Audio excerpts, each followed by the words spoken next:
The first time I saw her, she was standing on the observation deck of the Eclipse, the flagship of the Celestial Dominion. Her presence was magnetic, her aura commanding.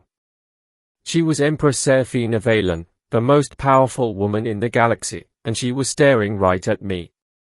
I was just a lowly engineer, a nobody among the thousands who kept the Dominion's fleet running. My job was to fix broken hyperdrives and recalibrate plasma conduits, not to stand in the presence of royalty.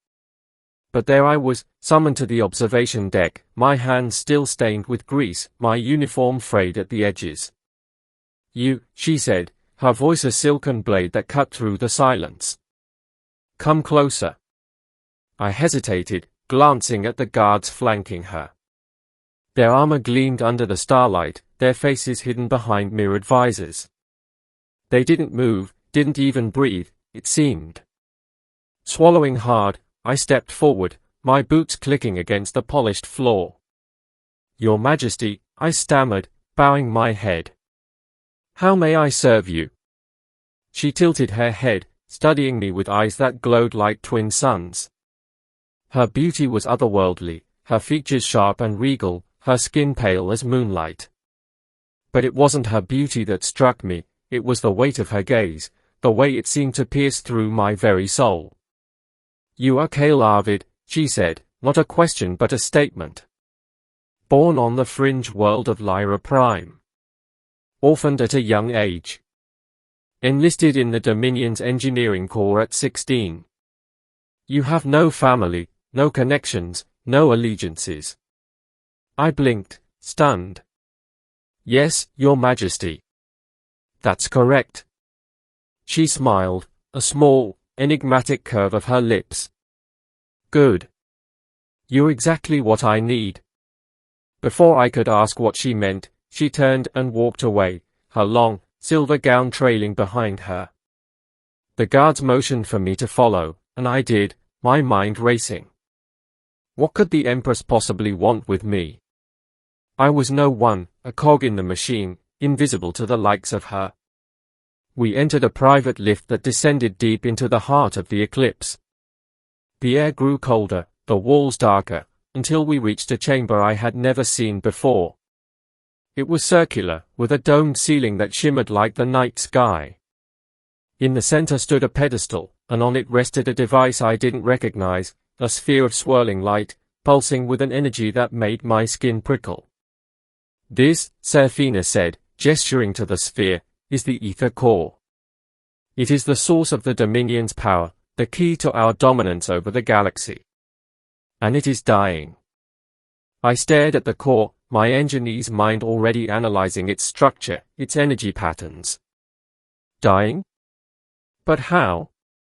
What's wrong with it? "The core is sentient," she explained. "It chooses its caretakers, and it has rejected everyone who has tried to commune with it. Without a caretaker, it will fade, and the Dominion will fall." I frowned. "But why me?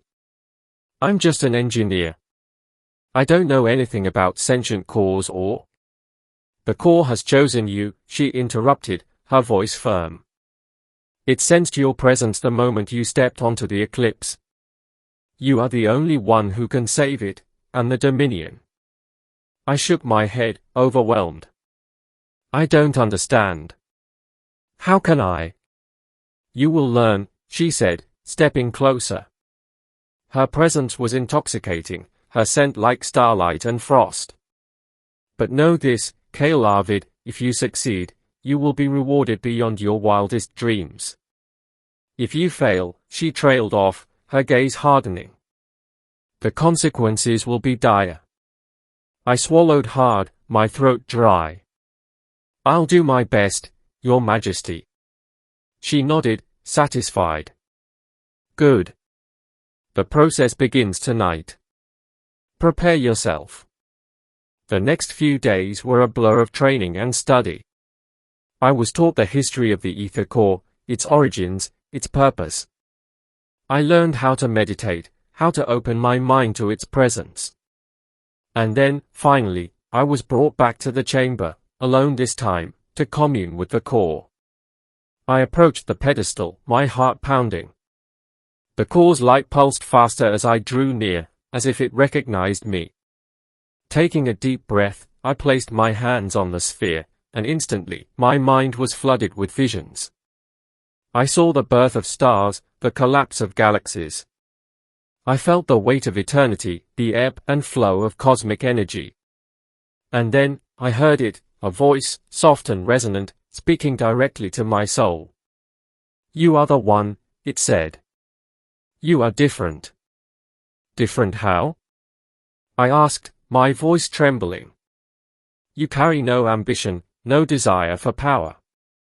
You are pure of heart, untainted by greed or malice. That is why I have chosen you." I blinked, stunned. "But I'm just an engineer. I'm not special." "You are more than you know," the core replied. "And together, we will save the galaxy." As the days turned into weeks, I grew closer to the core, learning its secrets, its needs. I became its caretaker, its guardian. And in return, it granted me abilities I had never dreamed of: strength, speed, the power to manipulate energy itself. But with power came danger. The Dominion's enemies, sensing the core's vulnerability, launched attacks on the Eclipse. I fought alongside Seraphina, our bond growing stronger with each battle. She was fierce, ruthless, a warrior queen who inspired both fear and admiration. And yet, there was a vulnerability in her, a loneliness that mirrored my own. One night, after a particularly brutal skirmish, she found me on the observation deck, staring out at the stars. "You've changed," she said, her voice soft. I turned to her, my eyes glowing with the core's light. "So have you." She stepped closer, her gaze searching mine. "Do you ever wonder why I chose you? Why the core chose you?" I nodded. "Every day." She smiled, a rare, genuine smile. "Because you remind me of who I used to be. Before the crown, before the power. You remind me of what it means to be human." I reached out, taking her hand in mine. "Maybe we're not so different after all." In the end, it was our connection that saved the galaxy. When the Dominion's greatest enemy, the Void King, launched a final, desperate assault on the Eclipse, it was our combined strength that defeated him. Seraphina and I, united by the core's power, destroyed the Void King's fleet and sealed the rift he had opened, saving countless lives. But victory came at a cost. The core, weakened by the battle, began to fade. Seraphina and I stood before it, our hands clasped, as it spoke its final words. "You have done well," it said. "But my time has come to an end. The galaxy is safe, and that is all that matters."